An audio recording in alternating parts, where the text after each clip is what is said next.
Okay, so now let me share my screen.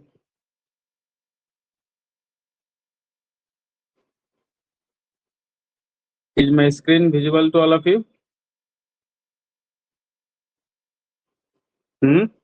Yes, sir. Yes, sir. Okay, good. Yes, sir. आज कितना number lecture है भाई?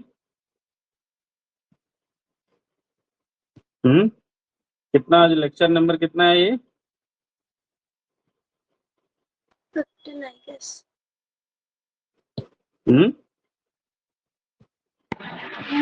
12.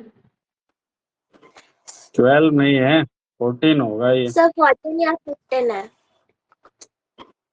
It's lecture number 14. कितना तारीख है आज? 14. 14. So Yes. 14 and 14, okay? Sir, आज हम लोग नया टॉपिक शुरू करने जा रहे हैं, that is linear harmonic oscillator. ठीक है, इसका क्वांटम मैकेनिकल ट्रीटमेंट देखने वाले हैं. समझ रहे होगे नहीं? लीनियर हार्मोनिक ऑसिलेटर का पोटेंशियल मालूम है आप लोगों को? ऐसा कुछ मॉडल लेते हैं 1D में हम लोग. ये एक मास m है, स्प्रिंग कांस्टेंट k है ना. ये इसका मीन पोजीशन है x = 0 और ये बैक एंड फोर्थ मोशन करता है. नहीं, मान लो इसका एंगुलर फ्रीक्वेंसी ओमेगा है. क्या पोटेंशियल होता है हार्मोनिक ऑसिलेटर का 1D में? अभी हम लोग 1 डायमेंशनल बात कर रहे हैं, ठीक है. 2D 3D का अलग से पढ़ लेंगे बाद में. सबसे पहले सारा काम क्रिया 1D का करेंगे, है ना, एंड अकॉर्डिंगली 2D 3D को जनरलाइज कर देंगे सबसे लास्ट में. ठीक है, वेरी गुड. सबसे ज्यादा क्वेश्चन 2D से 1D से आता है 90% of the time. 10% of the time 2D और 3D से क्वेश्चन आता है, उसको हम लोग जनरलाइज कर लेंगे. Not a big deal at the last. What is the potential of harmonic oscillator? Half k x square, right? पढ़ा है सबने ये? 1D में यही होता है. समझ रहे हो कि नहीं? अब आपने ओमेगा पढ़ा होगा, k/m √ स्प्रिंग कांस्टेंट k/ मास m. पढ़ा है ना ये? तो यहाँ से k निकाल लो, तो k क्या हो जाएगा? ω²m. पुट कर दो उसको वहां पे. Therefore Vx can be written as half k के जगह पे रख दो m ω² और x² ऑलरेडी है. तो पोटेंशियल को हम लोग जनरली इस फॉर्मेट में लिखते हैं, ओमेगा के फॉर्मेट में, है ना. k के फॉर्मेट में कम लिखते हैं. दोनों में कोई भी फॉर्मेट रहे, आपको मैं बता दिया है ना. हाफ m ω² x² है या फिर हाफ k x² है. ठीक है, ये जो पोटेंशियल है इसका x के साथ कैसा रिलेशन है? डायरेक्टली प्रोपोर्शनल टू x² है ये. है कि नहीं? तो जब इसको प्लॉट करोगे, इस पोटेंशियल को जब तुम प्लॉट करना चाहोगे, मान लो y एक्सिस में पोटेंशियल ले लिया मैंने और इधर x एक्सिस में x है, तो ये कुछ ऐसा होगा इसका प्लॉट. नहीं, ये ओरिजिन है. बोलो, यही होगा ना. x² का कर्व ऐसे ही होता है भाई. This is the curve of half m ω² x². ठीक है, समझ में आया? समझ रहे हो कि नहीं? तो हार्मोनिक ऑसिलेटर का पोटेंशियल आपको समझ में आ गया, उसका प्लॉट आपने देख लिया. ठीक है, अब इस पोटेंशियल को जब आप श्रोडिंगर इक्वेशन में सॉल्व करेंगे, अब आपका देखिए क्वेश्चन क्या है. Solve the Schrodinger equation to get energy E of the harmonic oscillator. ठीक है, ये क्वेश्चन है, आपको सॉल्व करना है. और दूसरा वेव फंक्शन भी मिलेगा सॉल्व करके, है ना. एनर्जी E एंड यहाँ पे मैं जोड़ दे रहा हूँ साई x. दो चीज निकालना है आपको. आपको एक एनर्जी ऑफ द ऑसिलेटर निकालना है और दूसरा wave function of the oscillator. ये दो चीज निकालना है. पोटेंशियल गिवन है ना, पोटेंशियल Vx गिवन है. कितना गिवन है? Half m ω² x². ये गिवन है. यही तो चाहिए होता है ना श्रोडिंगर इक्वेशन में. So what is time independent Schrodinger equation? Time independent Schrodinger equation is, बताइए, पढ़ाए थे ना 1D में, क्या लिखते हैं उसको? D square psi by D X square plus 2m e minus V X by H cut square psi equal to 0, यही लिखते हैं ना 1D में। समझ रहे हो कि नहीं? तो जब आप यहाँ पे पुट कर देंगे किसका वैल्यू, पोटेंशियल का value 2m H cut square E minus V X के जगह पे कितना है potential, half M omega square x square, ठीक है, साई इक्वल टू 0। और इसको जब आप सॉल्व करेंगे, है ना, हर्माइट पॉलिनोमियल का इस्तेमाल करना पड़ता है। When you will solve it, यहाँ हम सॉल्व नहीं करेंगे, है ना, कंपटीशन के लिए, वो कॉलेज या रिटन एग्जाम में सॉल्व किया जाता है। When you will solve it, you will get two things. You will get two things. क्या क्या मिलेगा सॉल्व करने पे? पहला वेव फंक्शन साई एक्स, हाँ, वेव फंक्शन साई एक्स, और दूसरा क्या मिलेगा, energy E of the harmonic oscillator, ठीक है। So we are not going to solve it directly, हम यहाँ पे सीधा क्या करेंगे, इसका वैल्यू निकाल लेंगे, ठीक है, हम यहाँ पे सीधा इसका वैल्यू निकाल लेंगे, ठीक है। साई एक्स कितना मिलता है, किसी को मालूम है? वेव फंक्शन किसी को मालूम है कैसा मिलता है? Yes sir. हार्मोनिक ऑसिलेटर में 1D के केस में जो वेव फंक्शन साई एक्स होता है, nth स्टेट के लिए साई nx, ये होता है 1 बाई अंडर रूट पाई 2 का पावर n फैक्टोरियल, ये x not under root pi 2n n factorial x not e का power minus x square by 2 x not square and hn Hermite polynomial x by x not, ठीक है। ये होता है क्या, wave function nth state का, जहां पे एक्स नॉट का वैल्यू है under root H cut by M omega, है। यहाँ पे आपको वेरिएबल क्या दिख रहा होगा, एक एक्स नॉट दिख रहा होगा, और ये जो फंक्शन है हर्माइट पॉलिनोमियल, है ना, where X not is this and n यहाँ पे रन करता है 0 से, 0 1 2 3, पार्टिकल इन ए बॉक्स में 1 से स्टार्ट हो रहा था, बट यहाँ पे 0 से स्टार्ट होता है। सो 0 is your ground state, okay, 1 is your first excited state, 2 is your second excited state, so on. How we define the Hermite polynomial? How we define HNX? So HNX is defined as minus 1 का power n e का power x square dn by dx to the power n e का power minus x square. So this is how HNX is defined, Hermite polynomial, okay. But will directly remember some polynomials, will directly remember like h01 when h0x, this is 1,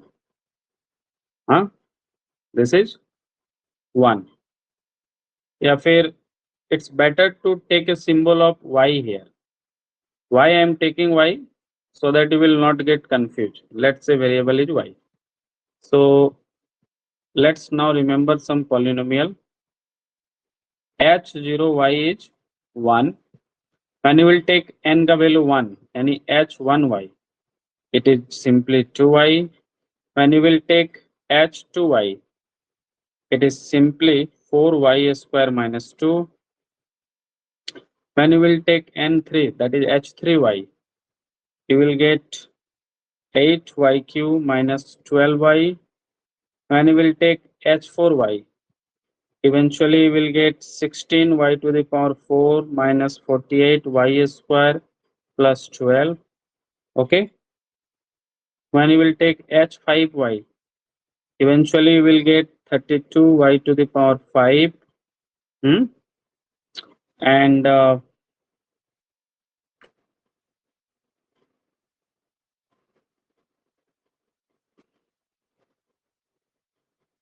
160y का power 3 plus 120y. Okay, and so on so on. जो लोग net gate TIFR जेस्ट ये सब की तैयारी करते हैं उनको यहाँ तक पूरा याद रखना चाहिए. जो लोग सिर्फ जेट देना चाहते हैं उनको ये दो वैल्यू याद रखना चाहिए. This is only for jet. ठीक है सर, ये y का वैल्यू प्लेस करके निकाल रहे हैं क्या इक्वेशन में? नहीं, कुछ नहीं करना है, अभी मैं बताऊंगा, है ना. अच्छा, आपका वेव फंक्शन क्या है बताओ. आपका nth स्टेट का वेव फंक्शन क्या है, अभी लिखवाया था ना मैंने. क्या है बताओ. 1 बाई अंडर रूट पाई 2 का power n factorial x0 e का power minus x square by 2 x0 square and hn x by x0. यही है ना. nth स्टेट का वेव फंक्शन है आपका ये. ठीक है. अब मैं अगर ग्राउंड स्टेट का वेव फंक्शन चाहिए मुझे साई 0x, तो n का वैल्यू 0 ले लो.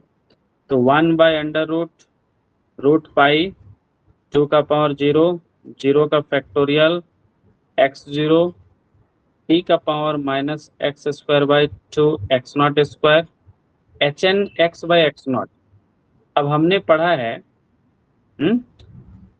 आप मान लो x बाई x0 को y मान लो, तो ये क्या बन जाएगा, hn y बन जाएगा कि नहीं. और हमने पढ़ा है कि जब n का वैल्यू 0 होगा तो h0 y का वैल्यू 1 होता है. हाँ, तो वैल्यू क्या हो गया 1. समझा कि नहीं. Yes sir. तो ये कितना हो गया बताओ. अंडर रूट 2 का power 0 is 1, 0 factorial is also 1. तो यहाँ से बचा रूट पाई x0 और यहाँ बचा सिर्फ e का power minus x square by 2 x0 square. This is the ground state wave function of harmonic oscillator in one dimension. Very very important. ये जो वेव फंक्शन है ये सबको याद रहना चाहिए. You should remember at least ground state wave function. You should always remember. ये तो याद ही, इतना तो याद ही कर लेना चाहिए ऑलवेज. आइदर आप जेट दे रहे हैं और कुछ भी दे रहे हैं. अब उसी तरह से अगर मैं psi1x निकालना चाहूँ, first excited state wave function क्या होगा बताओ.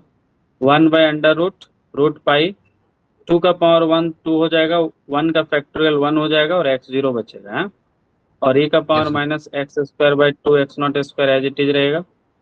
अब जो वहाँ पे hn ये क्या बन जाएगा, h1 x by x0. n का वैल्यू 1 हो गया ना इस बार. इसको क्या मान लो अगेन h1y मान लो, जहाँ पे y क्या है x बाई x0 है. x बाई x0 को y मान लो. तो h1y का वैल्यू अब हमने यहाँ पढ़ाया ना, तो h1y का वैल्यू होता है 2y. तो अब उसको रख दो यहाँ पे. तो psi1x क्या बन जाएगा देखो तो. 1 बाई अंडर रूट 2 को पहले लिख लो तो 2 रूट पाई x0 e का power minus x square by 2 x0 square. और ये क्या है, h1y का वैल्यू होता है 2y. तो इंटू 2 इंटू y का जगह पे क्या है x बाई x0 है ना. समझ रहे हैं. हाँ हो गया. तो आंसर क्या है, under root 1 by 2 root pi x0. यहाँ पे ये 2x बाई x0 को रख लो, तो ये 2x बाई x0 को अगर अंदर करेंगे तो ये क्या बन जाएगा, x0 क्यू बन जाएगा. नहीं बन जाएगा कि नहीं. Yes sir. ये जो नीचे डिनोमिनेटर में x0 था उसको मैंने रूट के अंदर कर दिया तो x0 क्यू बन गया. समझ रहे हैं. क्योंकि रूट के अंदर ले जाओगे तो x0 को x0 स्क्वायर बना के ले जाना पड़ेगा. हैं, ये आ गया फर्स्ट एक्साइटेड स्टेट. समझ रहे हैं कि नहीं.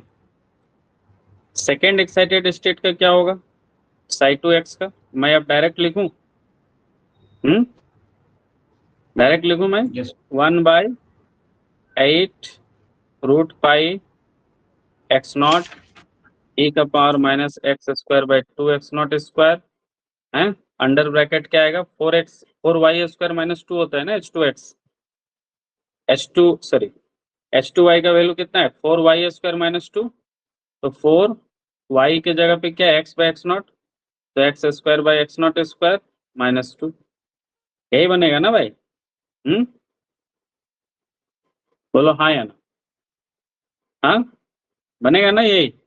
ऐसे ही आप लिख सकते हैं सबका, Sai 2x, Sai 3x, Sai 4x लिख सकते हैं कि नहीं? जल्दी जल्दी बोलो, किसी का भी पूछेगा sir. एग्जाम में, बता सकते हो कि नहीं? Yes, अब sir. जो ग्राउंड स्टेट वेव फंक्शन है, ध्यान से देखो, ये एक इवन वेव फंक्शन है, बोलो हाँ या ना? क्यों? देखो ये क्या है, psi 0x equal to 1/√π(x0) e का power minus x square by 2x not, यहाँ पे तो x का एक ही कंपोनेंट है, ये बस एक्स स्क्वायर है, तो ये क्या बन गया, ground state is even Even function. Even wave function है। साई 1x में देखो यहाँ पे x आ गया, बोलो हाँ या ना? अब x आ गया और यहाँ एक्स स्क्वायर क्या है, दो ही जगह x है ना, एक यहाँ पे है, यहाँ x नॉट तो कांस्टेंट है, x नॉट से कंफ्यूज मत होना, वो वेरिएबल नहीं है, उसका वैल्यू बताए थे ना, √h cut by m omega था शायद ना, तो वो तो एक कांस्टेंट है, h कट भी कांस्टेंट, m भी कांस्टेंट, ओमेगा भी कांस्टेंट, तो वेरिएबल इज ओनली x। तो साई 1x में देखो क्या है, x एक क्या है, ऑड फंक्शन है, और एक्स स्क्वायर इवन फंक्शन है, odd into even is odd, यानी जो ये फर्स्ट एक्साइटेड स्टेट है वो कैसा स्टेट है, कैसा वेव फंक्शन है, ऑड। Odd. साई 2x को देखो तो यहाँ पे एक्स स्क्वायर है, e का पावर माइनस एक्स स्क्वायर, तो ये इवन है, और यहाँ पे भी बस एक्स स्क्वायर है, दोनों इवन है, तो ये कैसा हो गया, इवन। आप यहाँ पे एक ट्रेंड देख रहे होंगे, जब n का वैल्यू 0 है, 0 एक इवन नंबर है, तो वेव फंक्शन इवन है, जब n का वैल्यू 1 है, 1 एक ऑड नंबर है, तो वेव फंक्शन ऑड है, जब n का वैल्यू 2 है, 2 एक इवन नंबर है, तो वेव फंक्शन इवन है। तो कंक्लूजन क्या निकला, बताओ जल्दी, what is the conclusion, for odd n wave function is odd, and for even n wave function is even। बोलो हाँ या ना? हाँ ठीक है, ठीक है या नहीं, जल्दी बताओ। Yes, sir. ठीक है, अब इसको प्लॉट करोगे तो कैसा दिखेगा सर, तो चलिए प्लॉट करके दिखाते हैं, वेव फंक्शन का काम खत्म ही कर लेते हैं, प्लॉट ऑफ वेव फंक्शन।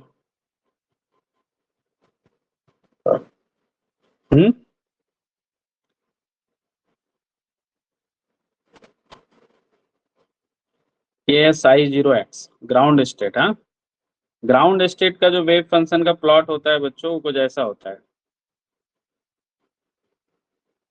ठीक है। फर्स्ट एक्साइटेड स्टेट का प्लॉट सर कैसा होता है, साई 1x का, तो साई 1x का जो प्लॉट है वो कुछ ऐसा होता है,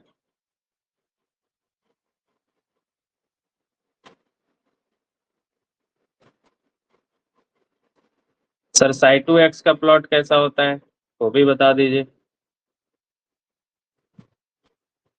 तो साई 2x का जो प्लॉट है वो कुछ ऐसा होता है। हाँ ठीक है,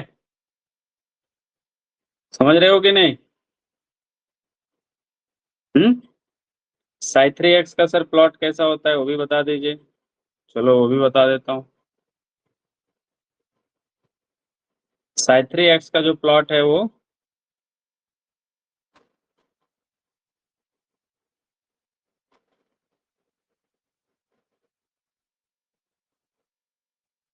कुछ ऐसा होता है। साई 4x का सर बता दीजिए। चलो वो भी बता देता हूँ,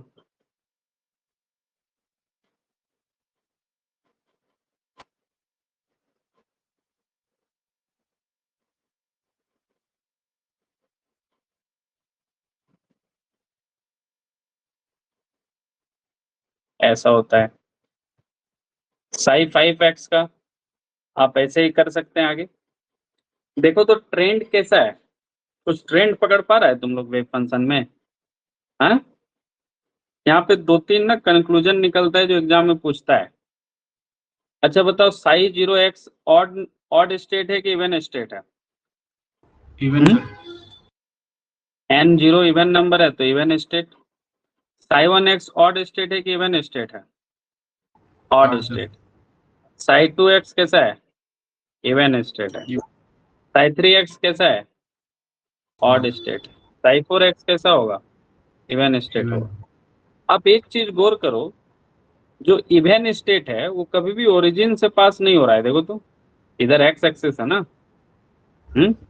ये ओरिजिन है। Yes sir. बोलो हाँ या ना। अब देखो यस सर। इवन वाला कभी भी ओरिजिन पे पास नहीं होता है, वो ओरिजिन पे मैक्सिमम होता है। देखो ओरिजिन पे मैक्सिमम है कि नहीं? देखो ये ओरिजिन है, ओरिजिन पे देखो इधर मैक्सिमम है नेगेटिव एक्सिस में, जीरो तो है नहीं। ये देखो साई 4 इवन है, ओरिजिन पे मैक्सिमम है। बोलो हाँ या सर ना। क्या साइन फंक्शन कॉस फंक्शन से सिमिलर है क्या ये? नहीं नहीं, वो सब कुछ नहीं। जो लॉजिक समझा रहा हूँ वो समझना है, जो नहीं समझा रहा हूँ वो नहीं समझना है, फिर कंफ्यूजन हो जाएगा। ऐसा वेव ठीक है फंक्शन सर। में या साइन कॉस दिख रहा है? क्या बात कर रहे हो भाई, ये वेव फंक्शन है, कहीं साइन कॉस है? एक्सपोनेंशियली डिकेइंग है। मैंने सर जो हाँ, ग्राफ है सर वो एक्चुअली साइन के जैसा दिख रहा था। No no no, don't confuse with that. Okay. It looks like that, but it's not exactly the same. Okay. Yes sir. So what is the conclusion? Even functions are maximum at origin and the odd functions are crossing the origin. They are zero at origin. देखो तो वो origin से वो पास होते हैं। साई 3 देखो odd है, origin से पास हो रहा है। So what is conclusion? Conclusion 1. What conclusion we can draw from the wave function? Conclusion 1. Even states are maximum at origin, मतलब x equal to 0, while odd states are 0 at origin, है ना? वो तो origin से पास हो रहा है। हाँ, बोलो हाँ या ना। Yes sir. अरे बोलो हाँ या ना। ठीक है, तो वेव फंक्शन देख के पहचान लोगे ना, इतना तो पकड़ लोगे ऑड है कि इवन है। कौन सा स्टेट है। अब उसके बाद एग्जैक्ट कैसे पता करोगे? तुमको मान लो ये वाला ड्राइंग हम दे दिए और बोलेंगे कौन सा स्टेट का वेव फंक्शन है, n0 का कि n1 का कि n2 का कि n3 का, कैसे पता करोगे? उसका देखो ट्रिक ढूंढो।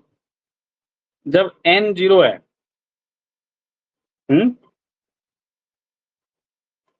समझ रहे हो मेरी बात सब लोग? जब n0 है तो ये जो ग्राफ है वो x एक्सिस को एक भी बार कट नहीं करता है। बोलो हाँ या ना। When n is 0, curve do not cuts x axis. बोलो हाँ या ना। When n is 1, curve cuts x axis once. अरे बोलो हाँ या ना। इस केस में देखो तो when n is 2, curve cuts x axis twice. जल्दी बोलो भाई हाँ या ना। देखो यहाँ पे एक बार कट कर रहा है, यहाँ पे कट कर रहा है 2 बार, इस केस में एक बार यहाँ कट कर रहा है, n0 के केस में एक भी बार नहीं। So what is the conclusion?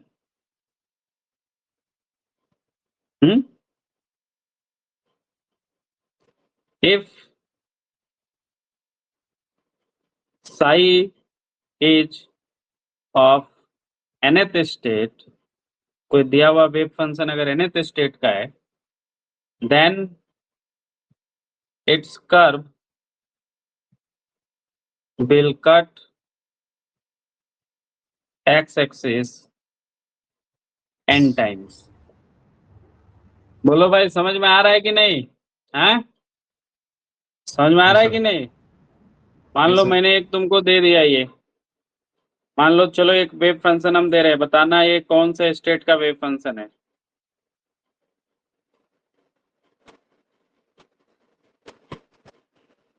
Five sir. चलो भाई कौन बताएगा किस स्टेट का वेव फंक्शन है ये, किस स्टेट का वेव फंक्शन है? n0 1 2 3 4 5 किसका है? Five sir. कितना बार 5 कट सर। कर रहा है एक्स एक्सिस को? एक बार, दो बार, तीन बार, चार बार, पांच बार। ये सब पॉइंट को मत काउंट करना, ये सब पॉइंट पे कट नहीं कर रहा है।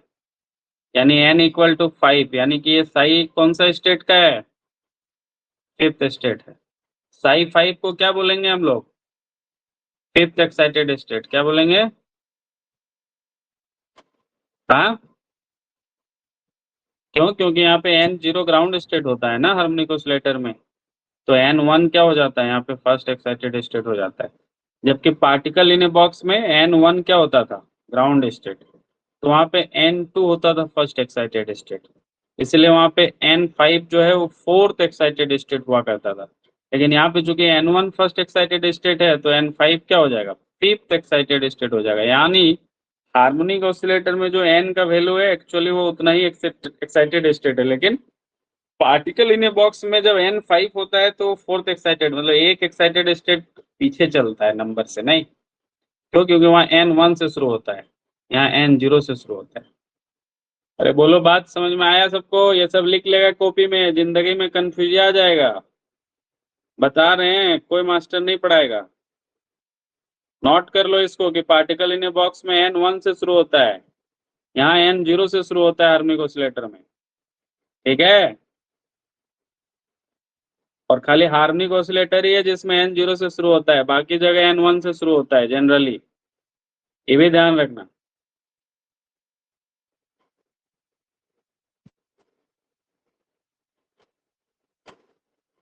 ठीक है, आगे बढ़ो मैं। बोलो भाई किसी को दिक्कत है? याद रखेगा ये प्लॉट, एग्जाम में पूछता है। ट्रिक भी बता दिया मैंने, कंक्लूजन भी बता दिया, सब बता दिया। अब प्रोबेबिलिटी डेंसिटी का प्लॉट कैसे करोगे?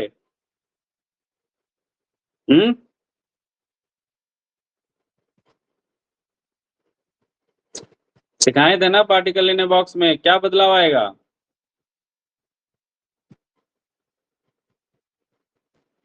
बोलो जल्दी।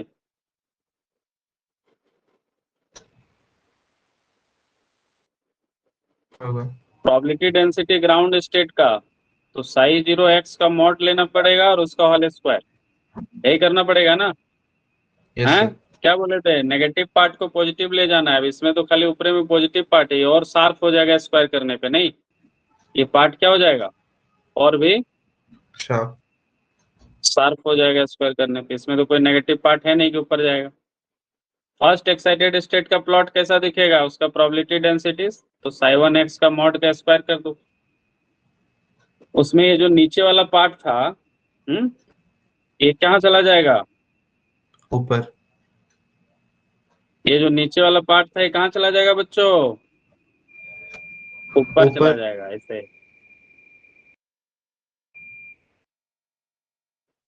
समझ में आ रहा है तुम लोगों को कुछ कि नहीं? हैं? अरे स्क्वायर ना कर रहे हैं साई का, तो नेगेटिव पॉजिटिव बन जाएगा। इतना तो समझ में आ रहा होगा बच्चा वाला बात, इसमें कोई रॉकेट साइंस नहीं है। ठीक है, ये x इक्वल टू यहाँ पे 0 ओरिजिन है। समझा कुछ कि नहीं? चलो भाई बताओ, probability density of second excited state साई2x का मॉड का स्क्वायर कैसा दिखेगा? जल्दी बोल, कैसा दिखेगा?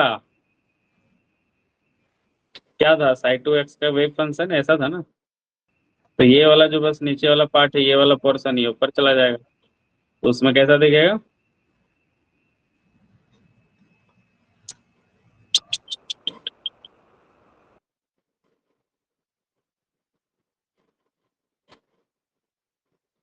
अरे बोलो हाँ या ना, ऐसा ही दिखेगा ना? हाँ, Yes, sir. Yes, sir. Sai 3 का प्रोबेबिलिटी डेंसिटी कैसा दिखेगा थर्ड एक्साइटेड स्टेट का? कैसा है साई 3x? ये है ना, इसका ये वाला पार्ट ऊपर चला जाएगा और ये वाला पार्ट ऊपर चला जाएगा, नहीं मतलब उसमें ऐसा दिखेगा 4 को, इधर 2 को दिखेगा।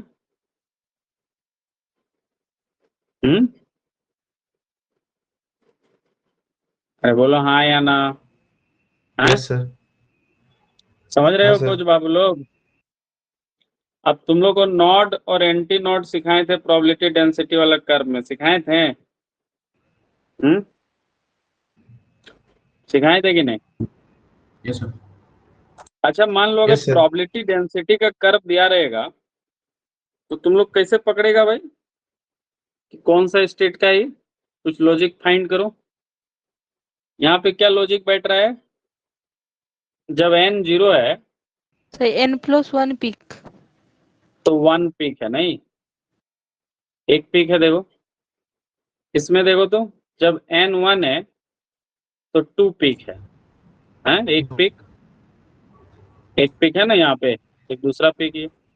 इसमें कितना पीक है? जब n 2 है तो n 2 है 3 तो 3 peak. पीक है? इसमें जब n 3 है तो 4 पीक है। So what is the conclusion? कोई बताएगा? For nth state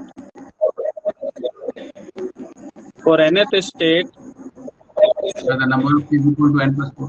So the n plus 1. probability density curve has n plus 1 peak. बोलो हाँ या ना? सही लिखा है कंक्लूजन मैंने? किसी भी nth स्टेट का अगर आप प्रोबेबिलिटी डेंसिटी कर्व ड्रॉ करेंगे तो उसमें कितना पीक होगा? n plus 1 पिक्स होगा। जल्दी बोलो हाँ या ना? जल्दी बोल। हाँ, sir. Yes, sir. Number of Yes, nodes sir. कितना होगा भाई? What is the number of knots?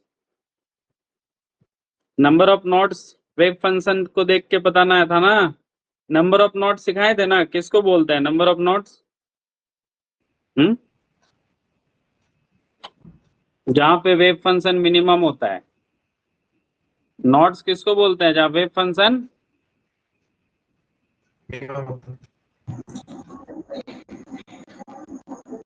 फिर से एक बार बता रहा हूँ, नॉट्स किसको बोलते हैं?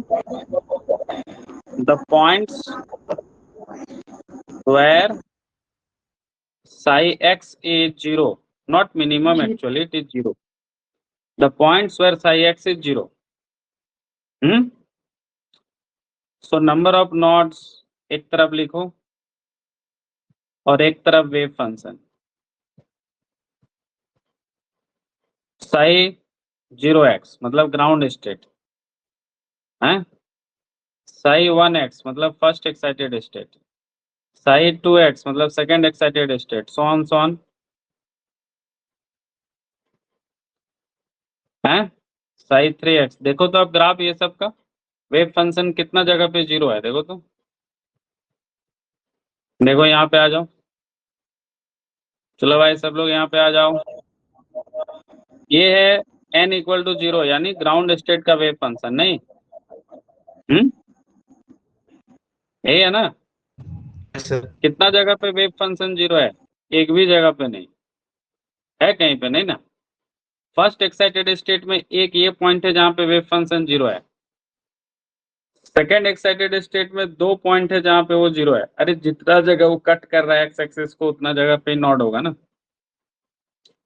थर्ड एक्साइटेड स्टेट के लिए यहाँ पे 0 है, यहाँ पे 0 है, यहाँ पे 0 है, 3 जगह 0 है। फोर्थ एक्साइटेड स्टेट के लिए आई थिंक 4 जगह 0 है, 1 2 3 4, यानी जितना n का वैल्यू है उतना नॉट है। बोलो हाँ या ना? है? इसमें एक भी नहीं था, इसमें एक था, इसमें 2 Yes, था, sir. इसमें 3 था। So what is conclusion? In general what is conclusion? Number of nodes in 1D harmonic oscillator 1D simple harmonic oscillator is equal to n for nth states. बोलो हाँ या ना। nth स्टेट के लिए n हो जाएगा, तो अगर ग्राउंड स्टेट है तो 0, फर्स्ट एक्साइटेड स्टेट के लिए 1, जितना हुआ स्टेट है वो उतना हुआ नोड होगा, उसके पास उतना नोड होगा। यही कंक्लूजन निकला ना। और नोड्स किसको बोलते हैं? The points where wave function is minimum नहीं 0, मतलब जहां पे जितना बार वो एक्स एक्सिस को कट करेगा उस पॉइंट को 0 हो जाएगा, उतना उसका नोड होगा। हैं? बोलो भाई, एंटी नोड लिख लोगे? एंटी नोड किसको बोलते हैं? जहां पे वेव फंक्शन मैक्सिमम होगा। अरे बोलो हाँ या ना। सिखाए थे ना पार्टिकल इन ए बॉक्स में। Yes, sir. The point Yes, sir. the point where psi x is maximum के जगह लिखो extremum, either it is maximum और minimum। extremum मतलब समझता है? देखो ये पॉइंट क्या है, ये पॉजिटिव मैक्सिमम है, ये पॉइंट क्या है, मिनिमम मैक्सिमम। तो दोनों नोड में काउंट, एंटी नोड में काउंट होगा।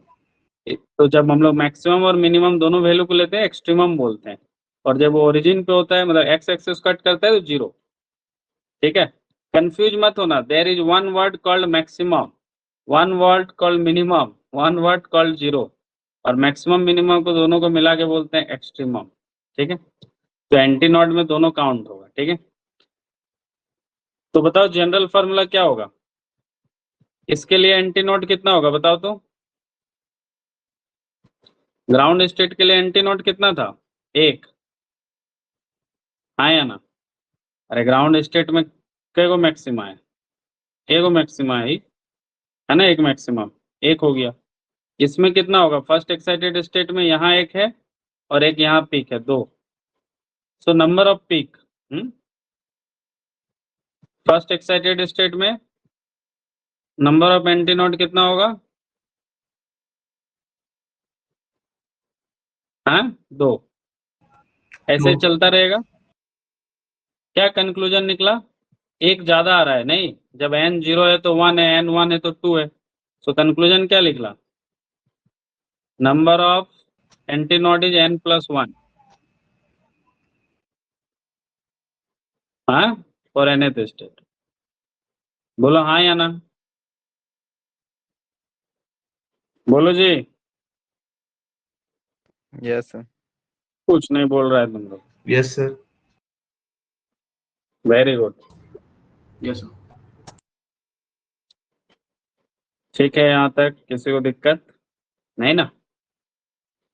Very good. अब आ जाओ, वेव फंक्शन पहचानने सिखाते हैं तुम लोग को। एक्सप्रेशन देख के, ग्राफ देख के तो तुम लोग सीख गया, एक्सप्रेशन में भी एक बड़ा इंटरेस्टिंग चीज है। देखो जब साई 0x का कर्व है तो यहाँ पे x का पावर 0 है, कुछ नहीं तो x का पावर 0 है कि नहीं? है कि नहीं? अरे बोलो हाँ या ना। कुछ नहीं तो x का Yes, पावर sir. 0 है कि नहीं? 1 को लिख सकते हैं ना x का power 0। Yes sir. Sai 1x का अगर हाँ, आपको sir. देखो तो यहाँ x का पावर 1 है, highest order term of x is x का पावर 1। साई 2x को ध्यान से देखो तो highest order of term of x is x²। हैं? बोलो हाँ या ना। इसका मतलब कंक्लूजन क्या निकला कि जो ग्राउंड स्टेट वेव फंक्शन है that is directly proportional to x का power 0। First excited state is directly proportional to x का power 1। Second excited state is directly proportional to highest order of power x²। हैं? बोलो हाँ या ना। Highest order of power psi 3x कितना के power पे होगा? 3 पे होगा। This is the highest order of x। उसके बाद आप एक चीज और इंटरेस्टिंग देखना, जब x3 आ जाएगा तो यहाँ पे एक और टर्म होगा, यानी psi 3x x³ some constant alpha x³ minus beta x होगा।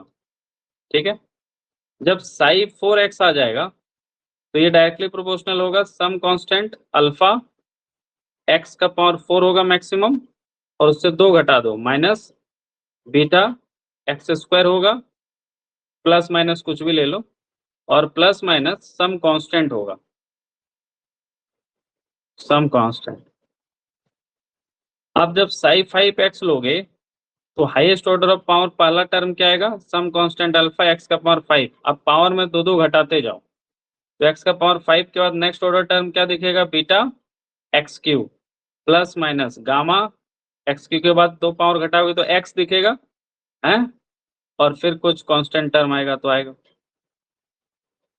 साई 6x में कैसा दिखेगा बताओ, directly proportional to alpha x का पावर 6, x का पावर 6 हाईएस्ट ऑर्डर दिखेगा, प्लस माइनस दो घटाओ तो बीटा एक्स का पावर 4, प्लस माइनस दो टर्म घटाओ बीटा एक्स का स्क्वायर, प्लस माइनस दो टर्म और एक्स स्क्वायर में घटाओगे पावर 2 तो एक्स का पावर 0 हो जाएगा, मतलब कोई कांस्टेंट टर्म दिखेगा। इस पे यहीं पे खत्म हो जाएगा, इसमें आगे और कोई टर्म नहीं। समझ रहे हो हैं? यहाँ पे अगर घटाओगे तो यहाँ पे अल्फा एक्स स्क्वायर दो टर्म घटाओगे तो क्या दिखेगा, कांस्टेंट दिखेगा। Next term plus minus constant दिखेगा। तो ग्राफ का एक्सप्रेशन मतलब यदि सीधा उसका एक्सप्रेशन दिया रहे साई 0 साई एक्स का, तो ये पहचानने का तरीका है। चलो अब मैं एक स्टेट लिख रहा हूं, तुम लोग देख के बताना वो किस स्टेट का वेव फंक्शन है, ठीक है। मैं एक एग्जांपल रैंडमली तुम लोग को दे रहा हूं, देखता हूं तुम लोग आईक्यू चेक करता हूं। मैंने साई एक्स दे रखा सम कांस्टेंट ए e का power minus x square by 2x not square and under bracket 3x का पावर 7 माइनस ये मान लो ये है 43 माइनस 31 x का पावर 5 प्लस 26 x का पावर 3 प्लस 15x ये दिया हुआ है मान लो। कैन एनीवन टेल मी कि ये हार्मोनिक ऑसिलेटर के किस स्टेट का वेव फंक्शन है? 7 कैसे पकड़ लिया, हाईएस्ट ऑर्डर देख के पकड़ लिया नहीं? तुम लोग ये देख के पकड़ लिया नहीं कि जितना स्टेट होगा उसका हाईएस्ट एक्स का पावर उतना होगा, नहीं समझ रहे हो कि नहीं?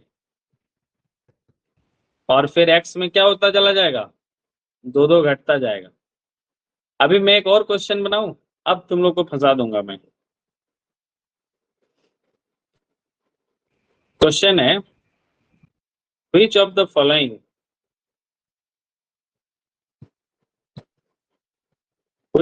following wave function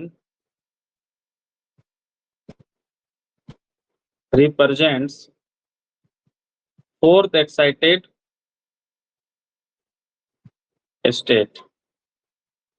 अब मैं ऑप्शन दे रहा हूं तुम लोग।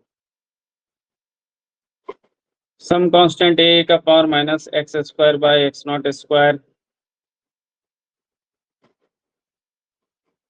4x स्क्वायर माइनस 2 ए का power minus x square by 2x not square 32x का पावर 4 माइनस 30x का पावर 3 प्लस 6 ए का power minus x square by 2x not square 36 x का पावर 4 या 32 कर देते हैं, 32x का power 4 minus 30 x square plus 6। D में है सम कांस्टेंट ए का power minus x square by 2x not square 32x का पावर 4 प्लस 30x का पावर x प्लस 0 मान लो 9। बताओ तो कौन सा फोर्थ एक्साइटेड स्टेट का वेव फंक्शन हो सकता है इसमें से? सी सर। सी कौन ये बोल रहा है भाई?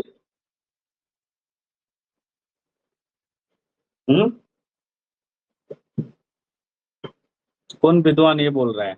गजब आदमी है, टोपीबाज। फोर्थ एक्साइटेड स्टेट है, N4 है, तो वेव फंक्शन में x का मैक्सिमम पावर 4 दिखेगा, यहाँ तो x स्क्वायर x का मैक्सिमम पावर, ये तो ऐसे ही गया। अभी इन तीनों में कोई हो सकता है, लेकिन मैंने लॉजिक क्या बताया था कि x का पावर 2 घटता चला जाता है, नहीं 2 घटता मैंने लॉजिक क्या है। बताया था कि हाईएस्ट x का जो पावर रहेगा वहां से x का पावर कैसे घटता है, Yes, sir. 2 घटता है।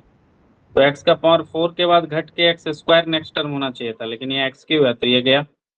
x का पावर 4 के बाद यहाँ x स्क्वायर है, और उसके बाद x स्क्वायर में अगर पावर 2 घटेगा तो कोई कांस्टेंट टर्म बचेगा, मतलब ये वाला सही है। यहाँ देखो x स्क्वायर के बाद x हो गया, पावर 3 घट गया, तो ये तो गलत है। तो ऑप्शन सही क्या होगा? इसी तरह का एक क्वेश्चन TIFR में पूछा था पिछले साल, समझ रहे हो आप कहाँ का क्वेश्चन सॉल्व कर रहे हो? हैं? ये सब जेट का लेवल नहीं है भाई, ये सब जेट वाला लोग ये सब मत करना, मतलब तनाव मत लेना। अगर घुसा तो भी बढ़िया बात है, नहीं घुसा तो कोई बात नहीं। ये जो बैच है, मैंने कई बार बोला है, this batch is not only for jet, this batch is for net get everything. तो मैं क्लास में बता देता हूँ, दुनिया का हर चीज आप सॉल्व कर लोगे क्लास देखने के बाद मेरा। अब नेट है तो थोड़ा कम पढ़ना, जो मैं बोल दूंगा नेट के लिए जी इंपॉर्टेंट है, उस पर जेट के लिए उस पर ज्यादा ध्यान देना है, और बाकी जितना फालतू चीज है वो नेट और गेट के लिए और TIFR और चेस्ट और पार्क के लिए इंपॉर्टेंट है, नहीं। और जो जेट के लिए मैं बोल दूंगा उसको छोड़ के जो भी पढ़ा रहा हूँ बाकी एग्जाम के लिए इंपॉर्टेंट। इतना डेप्थ में जेट का तो औकात है नहीं, तो ऊपरे में पूछ लेगा, हम तो सभी पढ़ा दिए। भारत का जो भी सर्वश्रेष्ठ कोचिंग संस्थान होगा वो भी इतना नहीं पढ़ाता होगा। प्यार से तो इतना पढ़ाना ढंग से बारीकी से, कुछ कोचिंग्स होंगे, कुछ लोग होंगे, एकदम क्लेम जीरो करना तो गलत बात हो जाएगा। तो मैं आपको इतने कम राशि में इतना बेस्ट क्वालिटी कंटेंट दे रहा हूँ, सब कुछ पढ़ा दे रहा हूँ, दुनिया का ब्रह्मांड का कुछ छूट ही नहीं रहा है। ये सब नोट्स रख लेना, 10 साल बाद तुम्हारा बच्चा को भी 20 साल बाद काम आएगा। हाँ, फिजिक्स थोड़ा बदलेगा, हार्मोनिक ऑसिलेटर में कुछ ऐड हो सकता है, सब्ट्रैक्ट थोड़ा हो जाएगा। बोलो भाई, ठीक है कि नहीं? हाँ, तो नोट्स बचा के रखना। सर जेट के लेवल से अगर देखा जाए तो किस टाइप का क्वेश्चन पूछेगा ये हार्मोनिक तो ऑसिलेटर? करवाएंगे ना अभी क्लास में करवाएंगे हार्मोनिक ऑसिलेटर का क्वेश्चन, सब बता देंगे।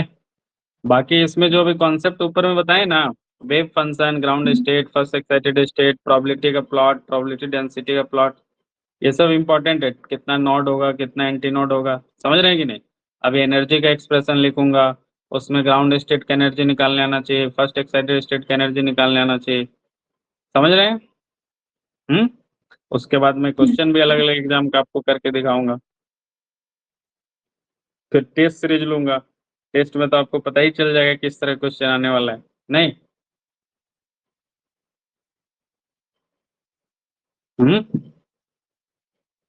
जी सर।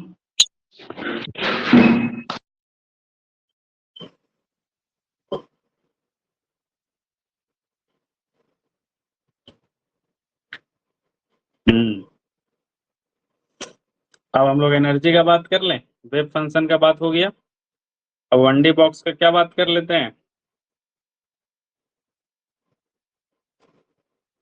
एनर्जी, कोई बताएगा एनर्जी कितना होता है? What is the energy of one dimensional harmonic oscillator for nth state? En equal to n plus half h cot omega.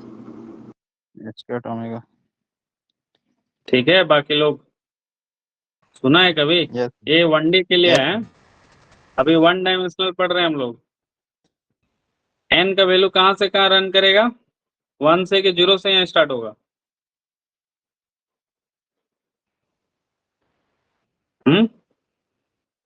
n1 0 का मतलब ग्राउंड स्टेट, 1 मतलब फर्स्ट एक्साइटेड स्टेट, 2 मतलब सेकेंड एक्साइटेड स्टेट, 3 मतलब third excited state, 4 मतलब सोन सोन सोन चलता रहेगा। अरे बोलो हाँ या ना? तो ग्राउंड स्टेट एनर्जी कितना होगा बताओ तो? हाफ h का ओमेगा। आप देख सकते हैं कि ground state energy is not zero in case of quantum mechanical harmonic oscillator, but in classical world the minimum energy is zero. So this is in contradiction with the classical world, and hence we say that even at absolute zero temperature the particles are vibrating. Okay, this energy is called zero point energy. ठीक है, दूसरा classically zero point energy is zero. Classically minimum energy of the oscillator is कितना होता है classical mechanics के अनुसार? Minimum energy should be zero, but quantum mechanically it is not zero. But quantum mechanically it is not zero. It is half h cut omega, and hence this is called zero point energy. So conclusion क्या निकला? Conclusion, even at absolute zero temperature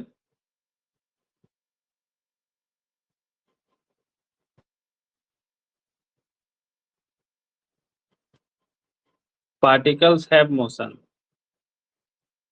Particle have motion. They are not at rest.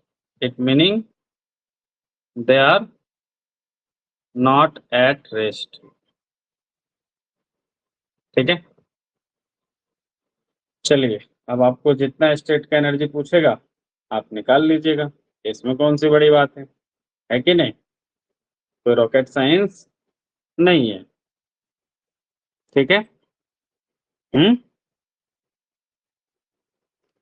अब आपसे दो तीन बातें और जो आपसे पूछी जाएंगी. क्या पूछी जाएंगी? आपसे एक्स का x operator and momentum operator का वैल्यू जो है, या फिर एक्स और पी ऑपरेटर को अभी आप छोड़ दीजिए, उसको बाद में पढ़ाऊंगा. आपको एक्स का पावर एन और पी का पावर एन का एक्सपेक्टेशन वैल्यू पता होना चाहिए हार्मोनिक ऑसिलेटर के केस में. ठीक है, क्या पता होना चाहिए आपको?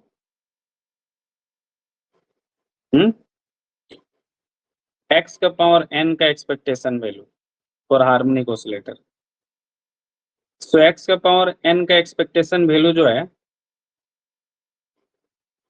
जीरो होता है फॉर ऑड एन.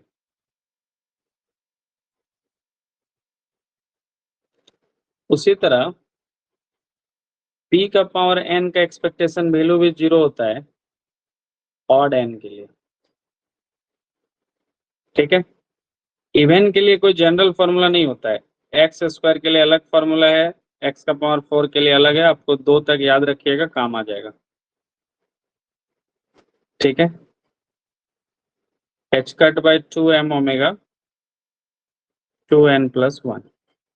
एक्स का पावर 4 तक लास्ट याद रखना, 2 3 काफी है. इसमें कर देना square, h cut by 2m omega का होल स्क्वायर, और यहाँ कोफिशिएंट हो जाता है 6n square plus 6n plus 3. उसी तरह p का जब स्क्वायर का एक्सपेक्टेशन वैल्यू निकालोगे हार्मोनिक ऑसिलेटर के किसी nth स्टेट में, तो इसमें हो जाता है h cut m omega by 2 and 2n plus 1. Coefficient देखो सेम है, याद रखने में इजी होगा. p का पावर 4 का एक्सपेक्टेशन वैल्यू हो जाएगा, स्क्वायर कर दो h cut m omega by 2 का होल स्क्वायर, और अंडर ब्रैकेट वही जो वहां पे था 6n square plus 6n plus 3. ठीक है, उसके बाद एक होता है delta x, uncertainty in x.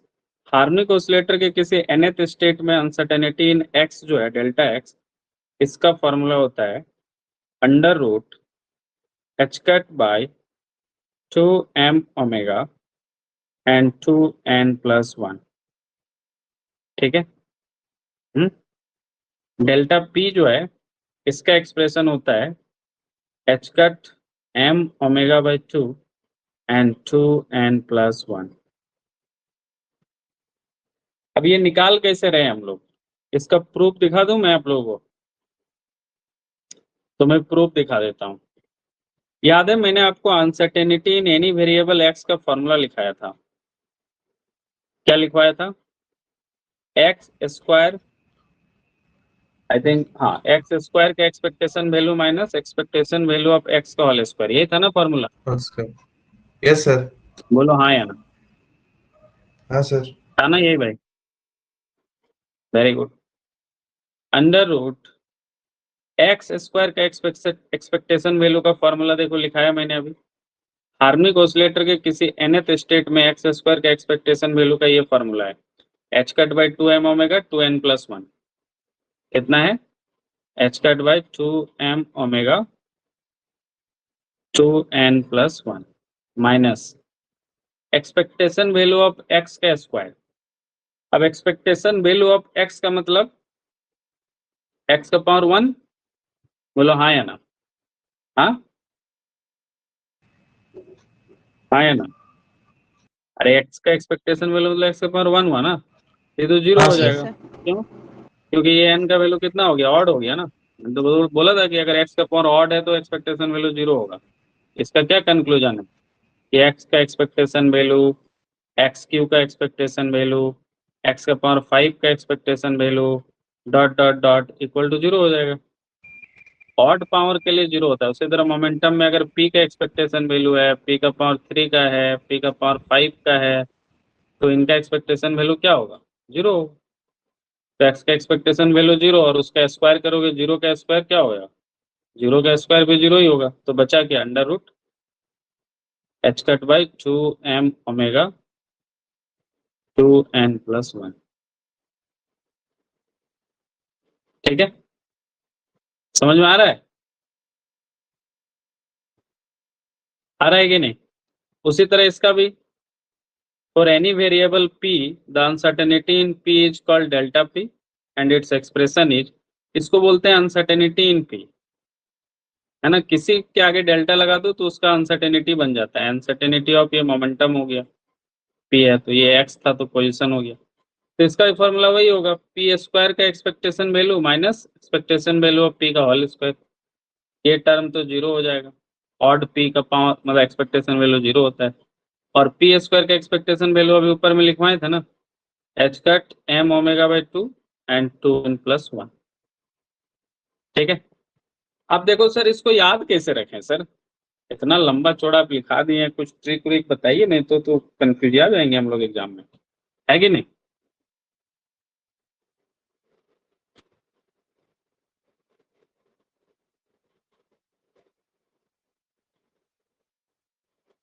बोलो हाँ या ना? हाँ, ट्रिक बता दूं कि छोड़ दूं?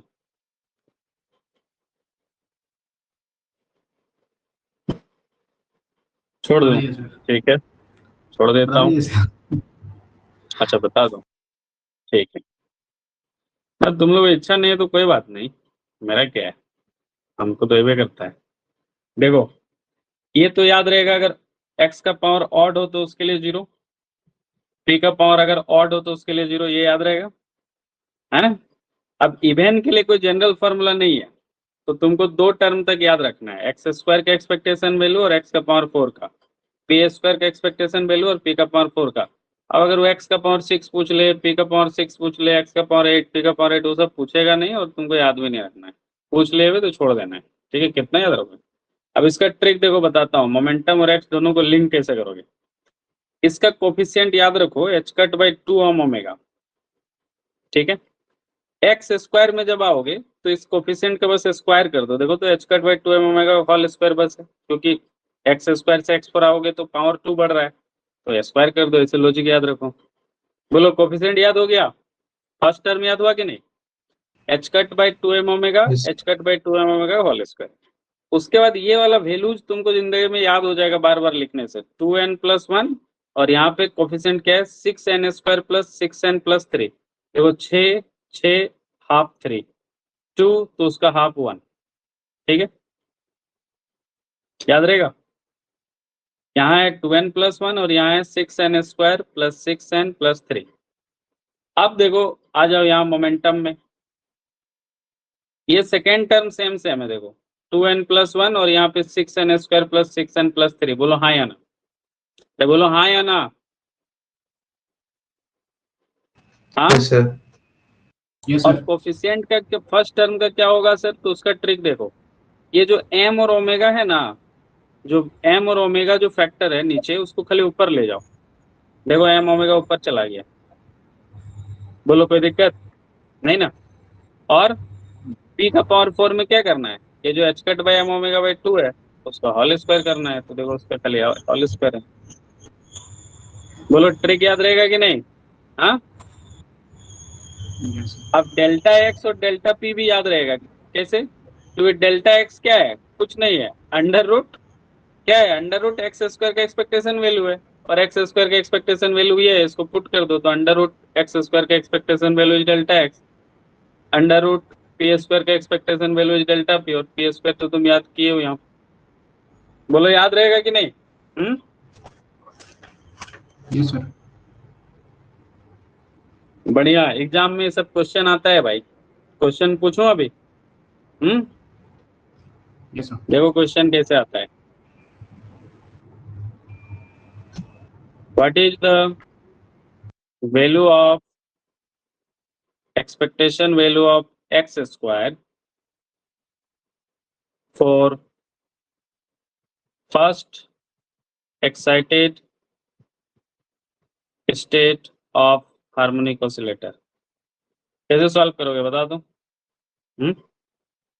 तो एक्स स्क्वायर का पहले जनरल nth स्टेट के लिए एक्सपेक्टेशन वैल्यू का फॉर्मूला याद करो, क्या था, h cut by 2m omega 2n plus 1 था, ये था ना। Yes sir. अब किसके लिए तुमको पूछा है एक्स स्क्वायर का expectation value? First first excited excited state. First excited मतलब n equal to 1 yes sir. है, यस तो सर। n इक्वल टू 1 रख दो।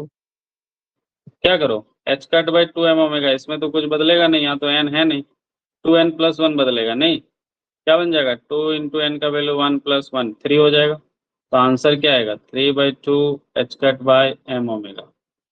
अरे बोलो हाँ या ना, है समझ में आया कैसे क्वेश्चन बनेगा?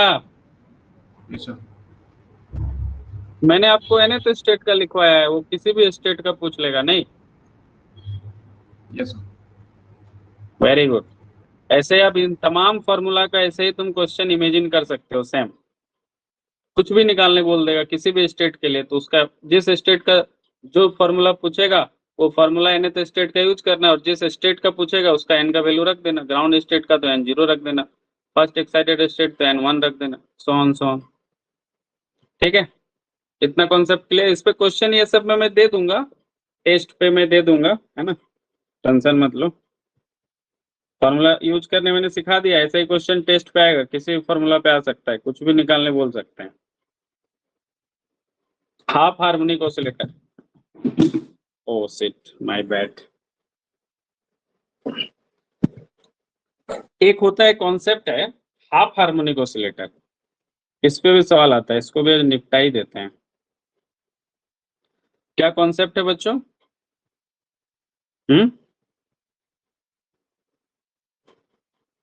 Half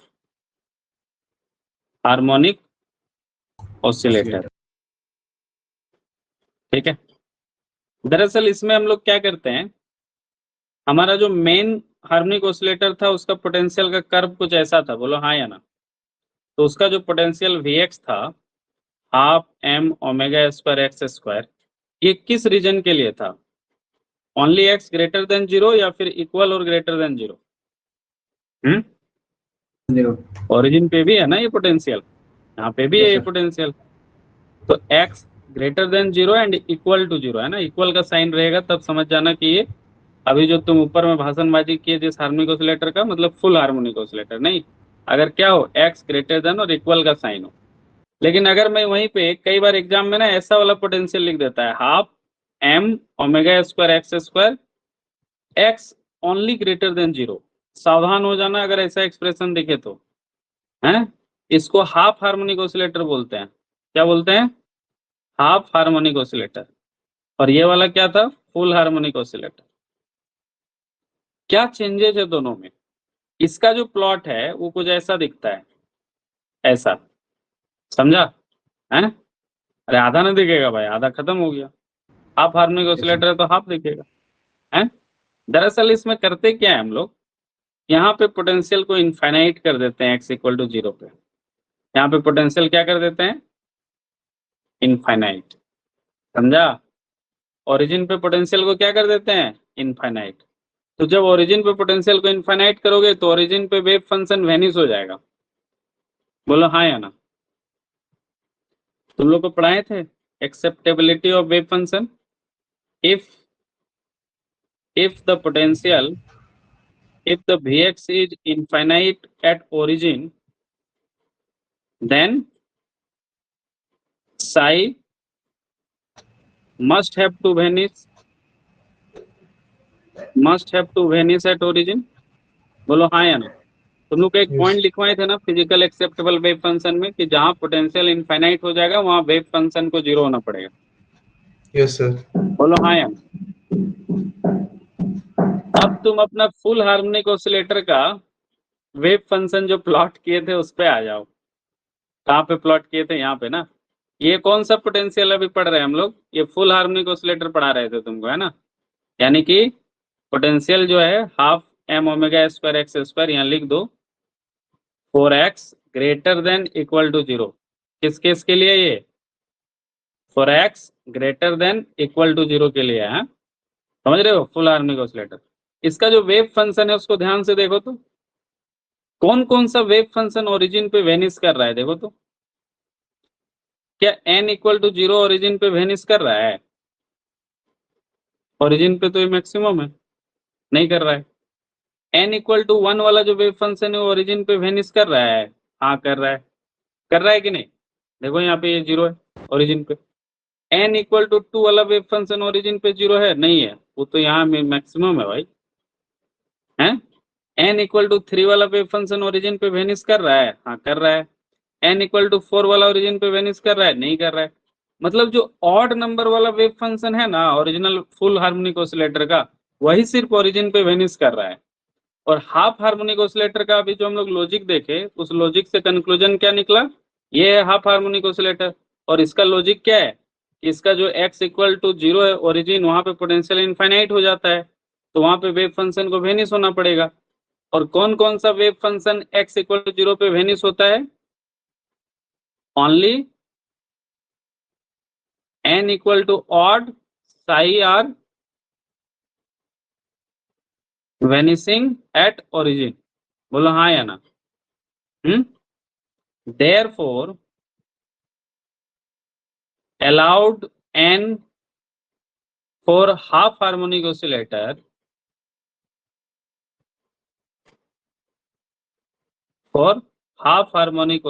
is odd number, n equal to odd number only।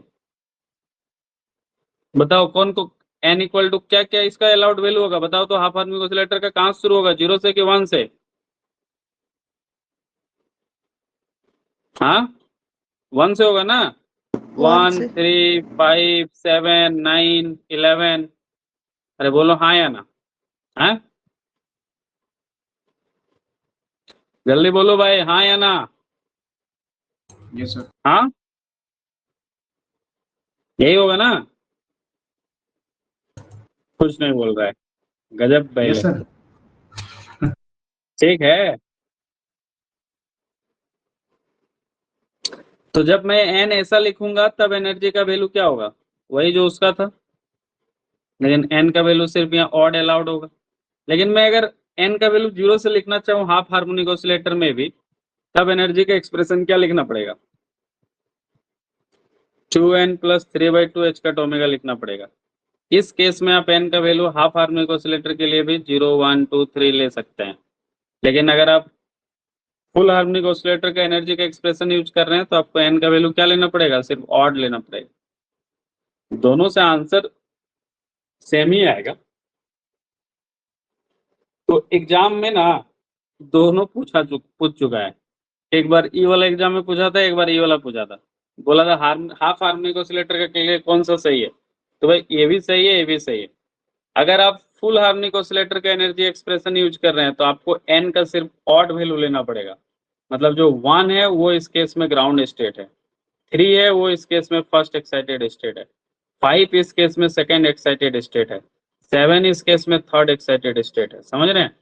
लेकिन अगर आप चाहते हैं कि नहीं हम n इक्वल टू 0 1 2 3 4 वाला यूज करेंगे, तब आपको एनर्जी के एक्सप्रेशन को मॉडिफाई करना पड़ेगा, और हाफ हार्मोनिक ऑसिलेटर के लिए फिर वो मॉडिफाई होके ऐसा बन जाता है, it's no more n plus half, it's became 2n plus 3/2। तो याद रखोगे। अब तुमको जो याद रखना हो जो, लेकिन एग्जाम में ना कई बार ये वाला एक्सप्रेशन पूछ चुका है, ये वाला सेकंड वाला है, तो जेट के लिए बहुत इंपॉर्टेंट है कि हो सके ये वाला एक्सप्रेशन पूछ ले वो, ठीक है। तो बहुत लोग क्या करता है कि खाली इतना याद रखता है कि हाफ हार्मोनिक ऑसिलेटर के केस में हमको सेम फुल हार्मोनिक ऑसिलेटर वाला एनर्जी एक्सप्रेशन जो है n plus half H cut omega वही यूज करना है, लेकिन यहाँ n का वैल्यू ऑड लेना है 1357। लेकिन लोग ये वाला बहुत कम लोग याद करता है कि अगर हम n 0 से ही सिलेक्ट करें, 0 1 2 3 4 ये सब पूरा कोई भी वैल्यू ले सकते हैं, तब वो मॉडिफाई हो जाता है, 2n प्लस 3/2 बन जाता है, ठीक है।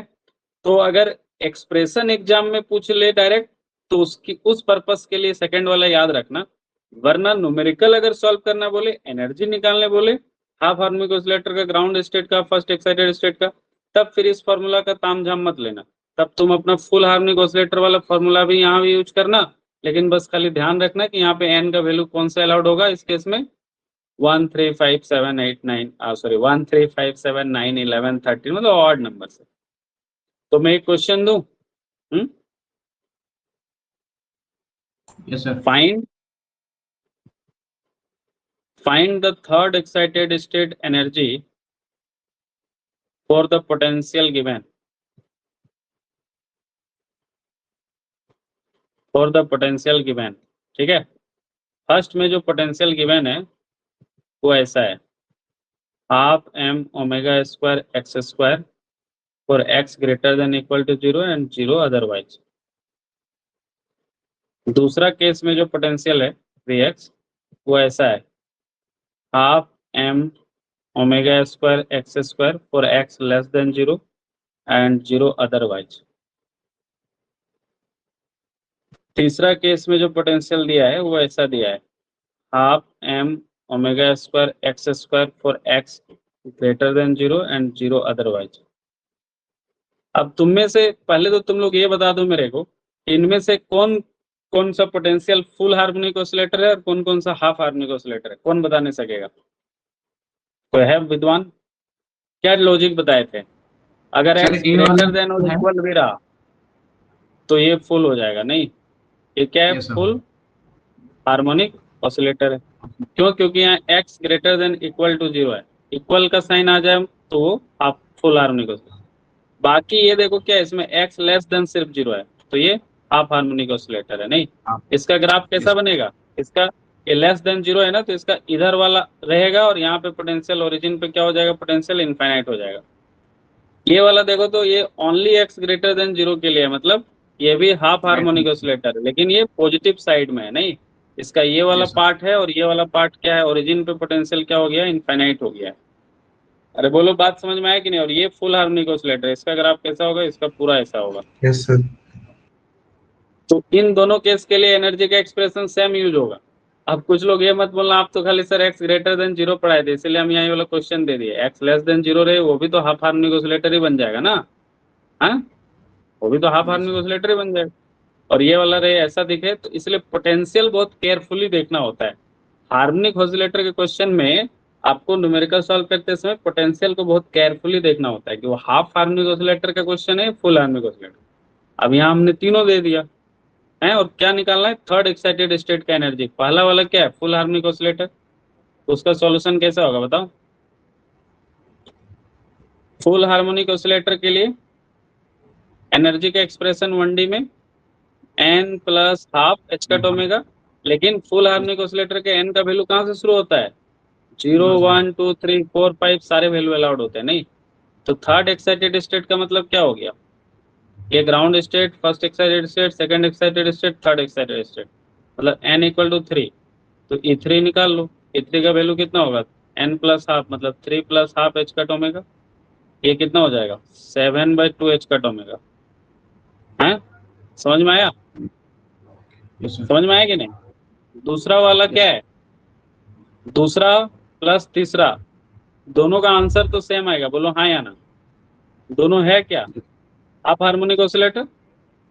अब मैंने Yes, बोला sir. जब न्यूमेरिकल बनाओगे ना तो इसका भी एनर्जी का एक्सप्रेशन यही याद रखना है, n plus half H cut omega. लेकिन लेकिन लेकिन n का वैल्यू क्या लोगे यहाँ पे? 1 से sir. 0 1 2 3 नहीं, जब सेम फॉर्मूला यूज करोगे फुल हार्मोनिक ऑसिलेटर वाला तो n का यहाँ सिर्फ ऑड वैल्यू वाला होता है ना, 1 1. 3 5 7 9 11 13 ये सब। तो आप देखो तो थर्ड एक्साइटेड स्टेट कौन है? ये है ग्राउंड स्टेट, ये है फर्स्ट एक्साइटेड स्टेट, ये है सेकंड एक्साइटेड स्टेट, ये क्या है? थर्ड एक्साइटेड स्टेट के लिए n का वैल्यू कितना है? 3 नहीं है इस बार कितना है? हाँ 7 sir. 7 है, तो रखो वहां पे 7।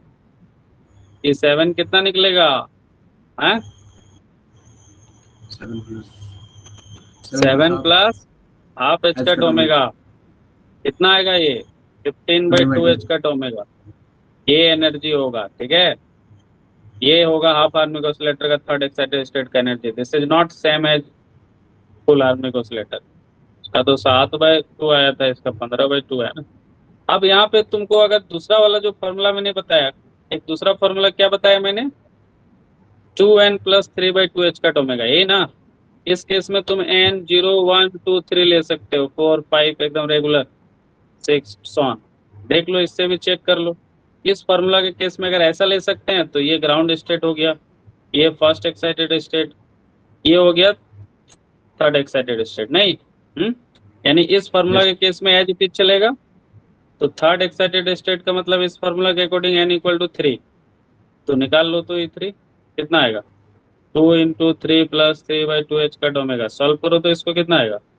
6 प्लस 3/2 एच कट ओमेगा, 6 दूना 12 3 15 आ गया ना? Same Yes sir. Yes sir.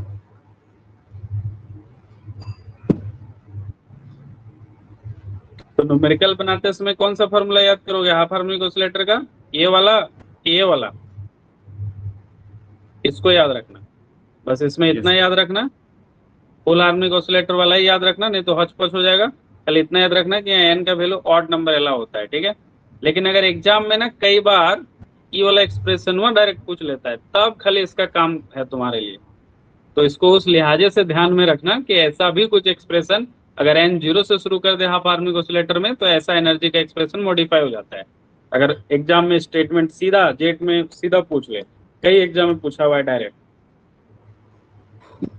चलिए ठीक है, आज के लिए इतना ही, मिलते हैं कल हार्मोनिक ऑसिलेटर का कॉन्सेप्ट खत्म हो जाएगा और बस मौज करो। उसके बाद परसों से न्यूमेरिकल करेंगे हार्मोनिक ऑसिलेटर में, एक क्लास इस पे न्यूमेरिकल करूंगा, फिर हाइड्रोजन एटम पे आ जाऊंगा। सॉरी, हाइड्रोजन एटम में नहीं आऊंगा, उससे पहले मेरे को स्टेप पोटेंशियल बैरियर, ये 2 चीज पढ़ाना है। फिर हाइड्रोजन एटम पे, फिर एंगुलर मोमेंटम पे, स्पिन पे आऊंगा, और इसी के साथ में basics part of quantum mechanics bachelor का खत्म हो जाएगा। Then will move to the advance part. Advance में कुछ फैक्ट मुझे बताने हैं, पूरा डिटेल में नहीं जाऊंगा इस बैच में। ठीक है, कुछ नॉन मास्टर वाला चीज पढ़ाना है, क्योंकि इसमें जो मेरे नेट बैच के बच्चे थे उनको मैंने एडवांस पार्ट बहुत डिटेल में पढ़ाया है। उनका ये बैचलर वाला पार्ट ही डिटेल में बचा हुआ था, तो उनका इस बैच के साथ में बैचलर वाला पार्ट स्ट्रांग हो जाएगा। एडवांस पार्ट उनको डिटेल में ऑलरेडी पढ़ाया हुआ है, इस बैच को डिटेल चाहिए भी नहीं एडवांस पार्ट, तो उसमें मैं काफ़ी शॉर्ट में चला जाऊंगा। मुझे फॉर्मूले बस बता दूंगा, क्या आपके लिए इंपॉर्टेंट है जेट के लिए, मैं वो बता के निकल जाऊंगा। ठीक है, तो क्वांटम मैकेनिक्स हम लोग कोशिश करेंगे कि इस महीना में ख़त्म हो जाए और नवंबर में नया सब्जेक्ट शुरू हो जाए, नहीं तो फिर दिक्कत हो जाएगा। नहीं, चलिए ठीक है।